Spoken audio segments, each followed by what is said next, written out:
Welcome to Team Fast Eddie and HPIBajaTutorials.com. This tutorial is going to cover the disassembly and the reassembly of a CY23cc Fuelie. However, the procedure is going to be the same on almost every two-stroke engine that we use in the fifth scale hobby for cars today. We're going to go ahead and disassemble everything and lay it out and show you all the different pieces and parts so you can be familiar with them. And then we're going to have the help of Ted Simpson with Dark Soul Racing to help us put it back together and show us all the tips and the tricks on how to put them together so that they properly function. On the first few steps here, we're going to go ahead and remove the pull start cover, the stock exhaust pipe for the ready to run, as well as the air filter, and then we'll move on from there. Removing the pull start is fairly easy. There's 4 screws, one on each corner. Very simply going to go ahead and take those out.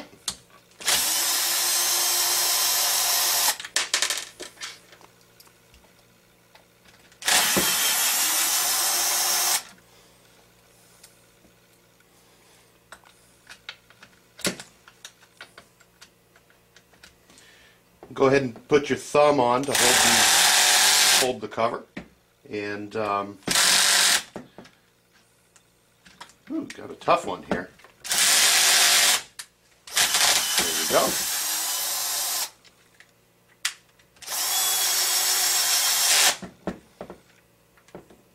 For the last one, let's go ahead and hold our thumb over the cover, and then we're going to go ahead and remove the last screw. And the cover itself at this point should go ahead and just come right off. You're going to want to go ahead and inspect the cover and make sure that it is still working properly inside. You're going to use a little bit of dry lubricant on the inside here to make sure that it keeps functioning and works properly for a long time. If you see any wear inside of here, go ahead and either get a new pull start, or you can also purchase a metal pawl on the inside here from your favorite retailer. Either way, this is what your pull start looks like. And there are 4 screws that hold it on. Alrighty, now that we have the pull start cover off, we're going to go ahead and remove the rear exhaust.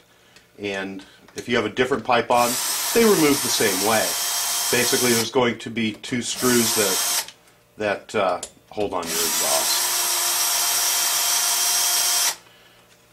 Go ahead and remove those, and a lot of times you'll have to use a little bit of force to crack the pipe off because a lot of times they do seal on.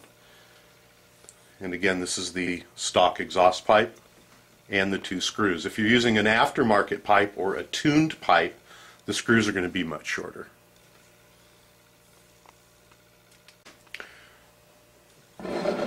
Go ahead and turn your motor around, and let's go ahead and remove the stock air filter. It's very simple. On the side here is a little clip. You can use a flat blade screwdriver in there, or you can simply press down with your thumb on the little latch and go ahead and remove the cover. Just like so. As you can see, it's a simple hinged mechanism that holds the air filter on. So go ahead and set that off to the side as well. The second part of the air filter is the cone, and at this point that should very simply just come off. You're going to want to inspect the rubber gasket that goes around the inside. Make sure that it's not damaged. If it is damaged, pinched, or cut, you're going to want to go ahead and replace that. We're now going to go ahead and remove the third portion of the air filter, which has the carburetor bolts on there as well. There's 2 flanged bolts. We're going to go ahead and remove those. Make sure you hold on to everything with your thumb, as you can see me doing here. Don't want your carburetor to completely fall off. Very gently, go ahead and grab it with your other hand and pull the carburetor off.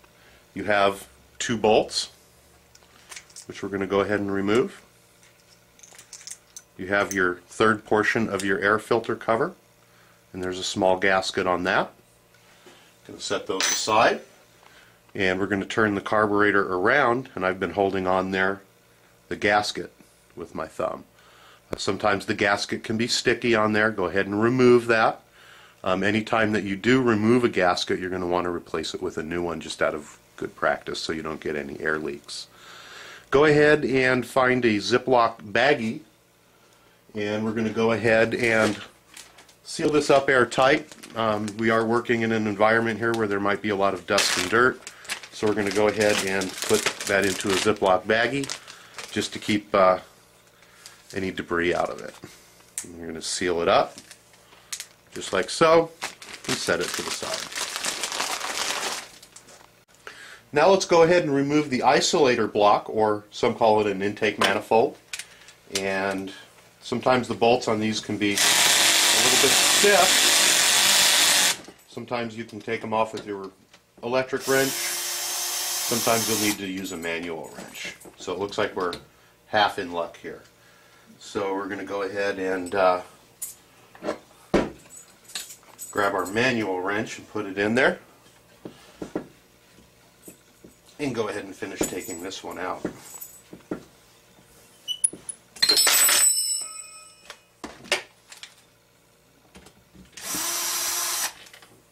Just like so.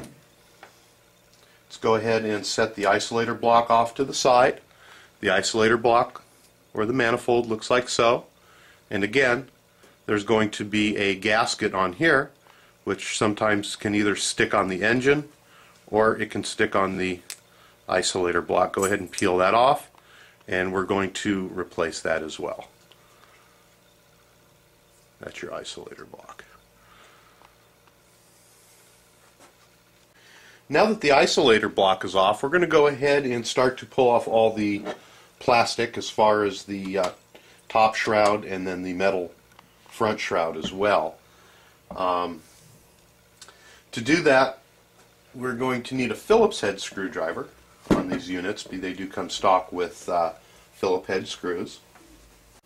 We're going to go ahead and start off with the top two screws on the shroud. We'll remove those.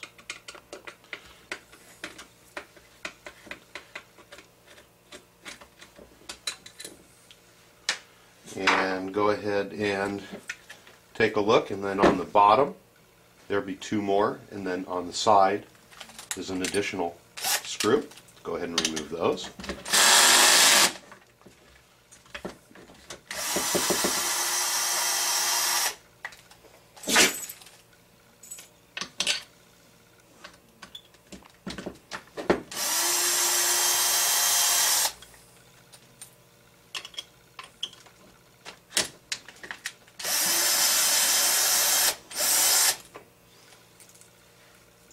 Set the screws aside, and the shroud is going to go ahead and should come right off.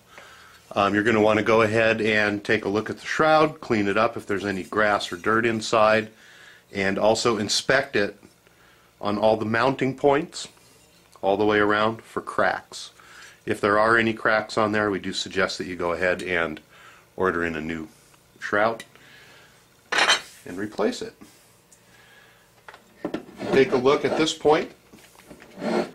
We should be able to remove the spark plug wire, and the little grommet holds it onto the top of the shroud. Go ahead and just pull that aside, and your top plastic piece should come off. And again, clean it up and inspect it at this time.